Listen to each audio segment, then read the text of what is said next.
Hey everyone, welcome to Free. I'm so glad you're here. I'm Ryan. I'm the pastor here. So good to be with you today. Welcome to Free. This is a community for addicts, loved ones of addicts, and spiritual refugees. And what we do here is break the silence of addiction and create space for healing, recovery, and spiritual connection. If you're new with us today, again, glad you're here. Welcome. We are in week 2 of our series, When Pigs Fly. We're looking at miracles. Do you believe in miracles? Have you experienced miracles? Today looks a bit differently. We are titling this one, Race, Racism, and Faith. The miracle of seeing and not seeing. The miracle of rebirth. The miracle of seeing everything around you new. So it's this series of When Pigs Fly, Race, Racism, and Faith. And we believe this is a really important conversation to be having, especially now. It's a pressing issue of our day. So I'm glad you're joining the conversation. I need you to be a part of this conversation. If you are part of this free community, we need you here. We all have to engage in this hard conversation together. So we're going to jump into this week's message, week 2 of When Pigs Fly. Check it out.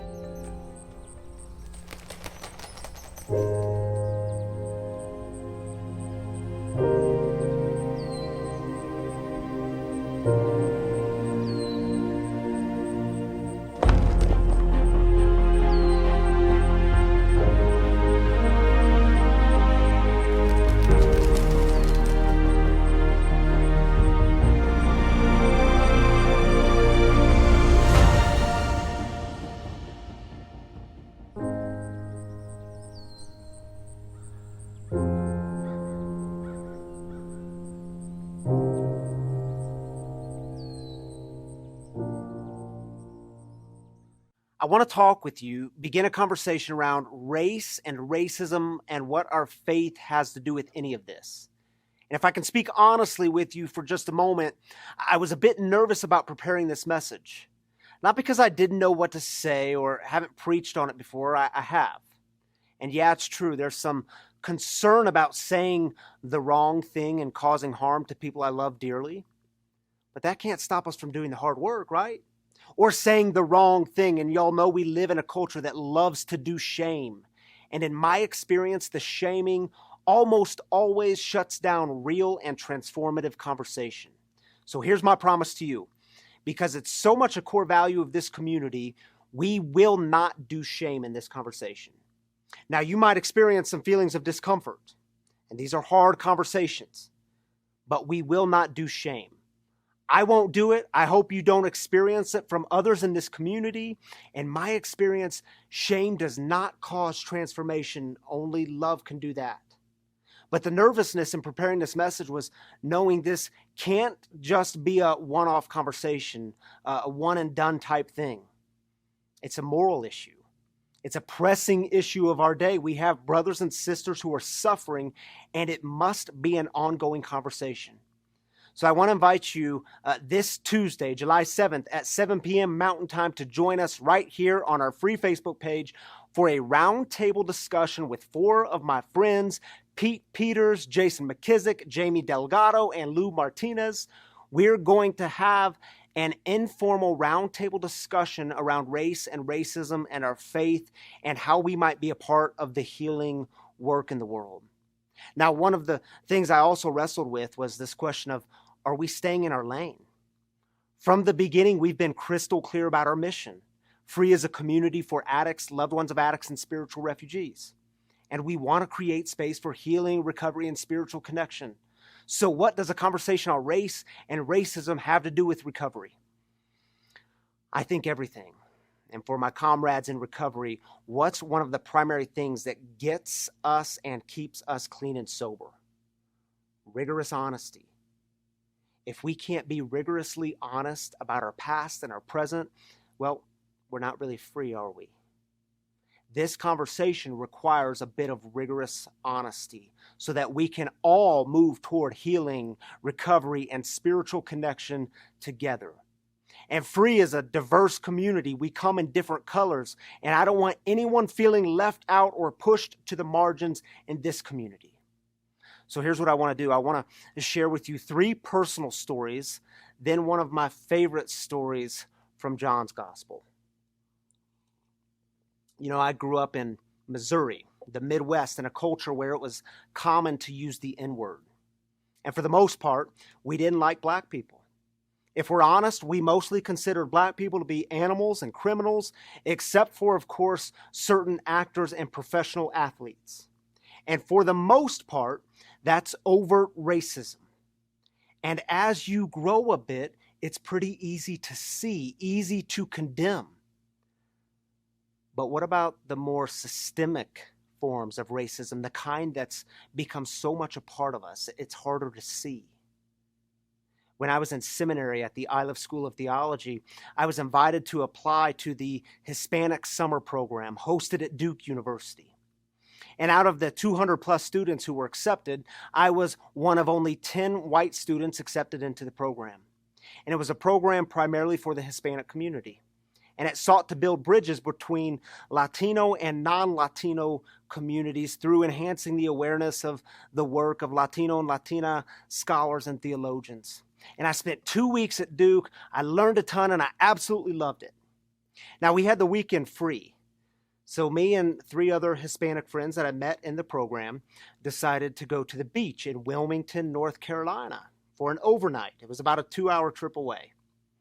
And man, this was in 2007. It was like right before the days of pulling out your phone and jumping on hotels.com to book a room. So we pull up to one of those hotels on the beach, and this place was nice. But it was only one night. We were splitting it 4 ways so we could do it. We pull up to the front. My dude Jose jumps out of the car, started walking towards the lobby, and said that he'd put the room on his credit card and we could pay him directly. Sweet. 2 minutes later, Jose comes walking back out, and he said they were full. I said, no way, man. They can't be full. There's like a total of 8 cars in the parking lot. He said, I'm telling you, they told me there are no rooms left. Now, Jose was a darker-skinned Latino man from El Salvador with a very thick Spanish accent, his native tongue. I said, dude, let me go check. So I get out of the car, I go up to the front counter, easy peasy lemon squeezy. They gave me a room, no questions asked. That's white privilege. And I know, I get it. For some of you, that's a scary phrase. It's too politically charged. But it is what it is. My skin color gives me the privilege that my black and brown brothers and sisters don't have. And no, I don't feel guilty for being white. And you shouldn't either. White guilt helps absolutely nothing. But when I ignore the privilege of my skin color, I create harm to people I love. Ignoring doesn't create change. Even though it wasn't until many months, maybe even years later, that I understood, Jose was denied the room because of his skin color. I was given access because of mine. I initially thought to myself, man, he just didn't ask for the room in the right way. Oh, come on. There's a right way to ask for a hotel room. The goal is to keep seeing, because when we see, we change. I was talking to a friend of mine a few years ago, and he was getting ready to take a road trip across the country to visit family. He was traveling alone and expressed some anxiety about the trip. So I asked him, are you nervous about the drive? Thinking that the anxiety had to do with restlessness or the idea of being alone for that long. And I could tell by the prolonged pause and the look on his face that I was somehow way off the mark. And he responded with tears in his eyes. And he said, I was followed home from the church again last night. Thankfully, I didn't actually get pulled over this time. What? I mean, my impulse said to ask why. Why were you followed? What did you do? You must have done something. I'm white. I get the privilege of asking those questions. But let's just stick to the facts for a minute. My friend and I both lived in the same South Denver suburb. My friend and I both drove home from this south suburban church on a regular basis. He was an active member there. I served as one of the pastors at this church. I have never been followed home by a police officer. And I actually have a record. Never have I been followed home. I'm white. My friend is black, a 65-year-old African-American man. On that afternoon, I remember the feeling of seeing for the first time. He gets followed and even pulled over because of the color of his skin. I get left alone because of mine. I didn't see it until that moment. On that day, his tears became my tears. We cried together. We prayed together. Several months ago, in the early weeks of free, money went missing. And this was before we had policies and procedures in place. We have them now, thanks be to God. At the time, there were 3 of us money counters who counted the donations that came in on Saturday nights. And it would get put into an envelope and then to the bank. Well, I couldn't find the envelope for the previous week. And now let me just clear the air before I go any further. The envelope was in a certain pocket in my backpack. I totally forgot I put it there. This whole thing was my fault. But at the time, I didn't know where this envelope was. So I went to the 2 other counters to ask them very pointedly, do you know what happened to the envelope with the money in it? My dear friend and brother, one whom I've grown to love deeply, one that I trust with my life, Jason McKissick, was one of those counters. And I went to Jason and I asked him about the envelope. He said he didn't know where the money was. And I could tell that he took my questions really personal. Later that evening, he called and asked if I wanted him to step down from the leadership team. And I said, Jason, man, that's ridiculous. Of course I don't want you to do that. I believe you. You don't know where the money is. Why is this such a big deal to you? Then he asked if we could meet and talk in person. And he shared with me his story, his experiences.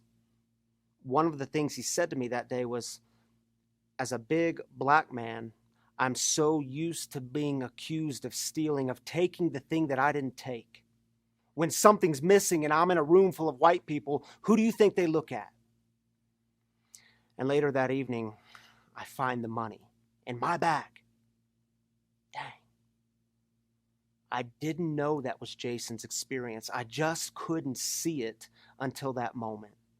Because you know how many times I've been accused of taking something that I didn't take? Once. Exactly once. I was a 7th grader. And Pastor Keith, if you see this, if you're watching this right now, I promise you I did not take the paintballs. But I'm so grateful to have Jason as a real friend in my life, one who walks with me in grace and compassion, exudes love, and always teaches me something about God and faith. And I'm so glad he's going to be a part of this round table discussion this Tuesday. But you see, the whole thing is about moving from the category of not seeing to seeing. There's a story in John's Gospel. It's a story about Jesus and a man named Nicodemus. It's a story about seeing everything new. And I want to look at just the earliest parts of this conversation because the 2 of them, this is a conversation between 2 of them, and I just want to look at the first 4 verses. It comes from John chapter 3, verses 1 through 4, and it goes like this. There was a Pharisee named Nicodemus, a Jewish leader. He came to Jesus at night and said to him, Rabbi, we know that you are a teacher who has come from God, for no one could do these miraculous signs that you do unless God is with him. Jesus answered, I assure you, unless someone is born anew, it's not possible to see God's kingdom. And let's just pause there for just a moment. That word anew, to be born anew, it's the Greek word, and it's this word anothen. Anothen can be translated as anew, from above. Again, when Jesus talked about rebirth, it was always in a sense of seeing life in new ways. It was always about new life here and now. Nicodemus was this powerful, influential Jewish leader of this group called the Pharisees. And they were people who knew They knew religious law and doctrine and Torah, but they couldn't always see. The text says Nicodemus comes at night. It's the storytellers giving us this image that Nicodemus is in some darkness. He can't see what God is up to. It's like Jesus says here, you want to see the thing that's happening? You want to see what God is up to in the world? You want to see a whole nother world right here within this one? You can't see it without having a rebirth, without being born again. Jesus uses the most beautiful image for new life, and Nicodemus just doesn't get it. Verse 4, Nicodemus asked, how is it possible for an adult to be born? It's impossible to enter the mother's womb for a second time and be born, isn't it? Being born anew or again is about seeing.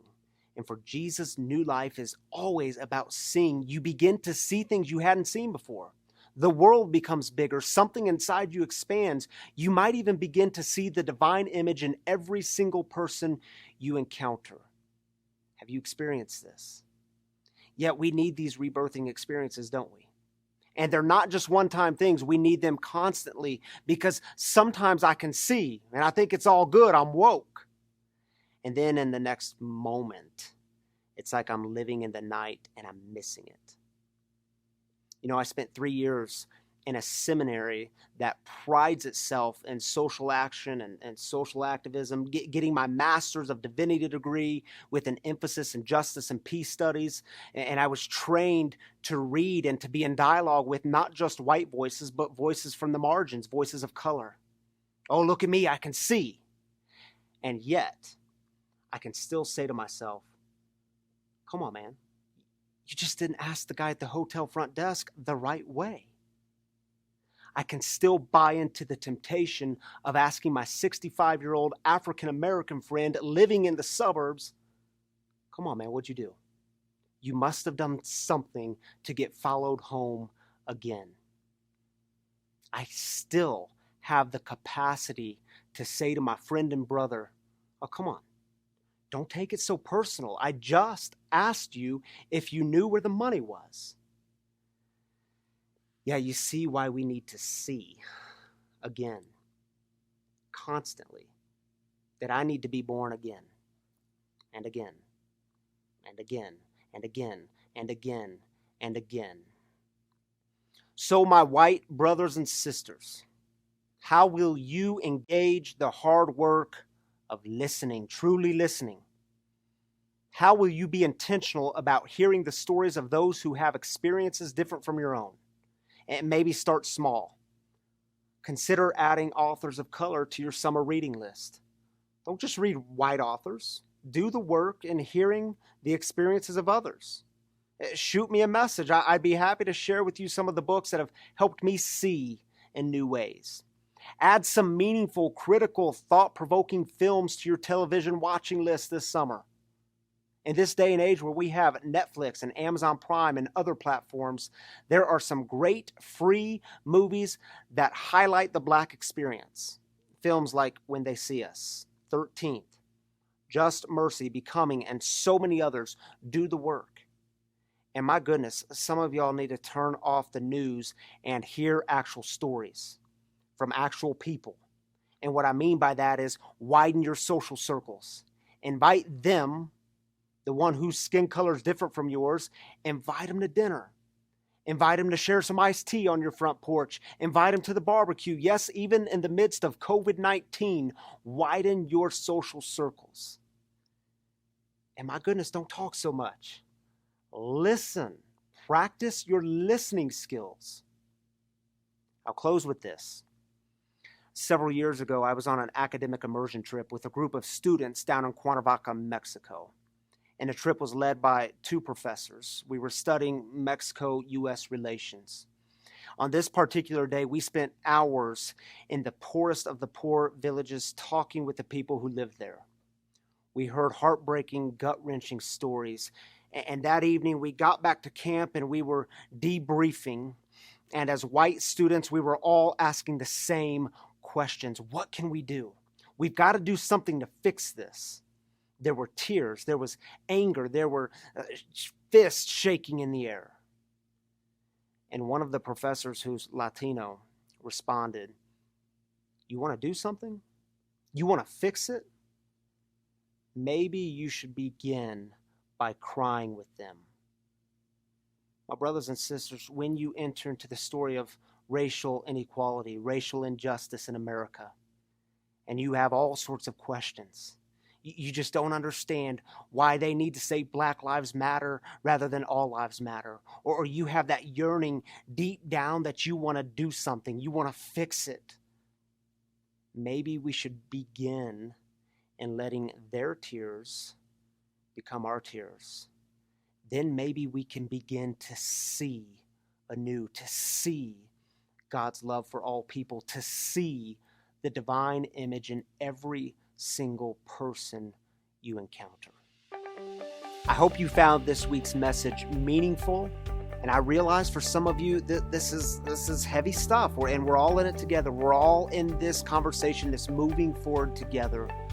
And I know for some of you, it may have raised some questions. It might have brought some things up in here for you. So I want you to stay engaged in this conversation. I'm going to do that with you. We're going to do it together as a community.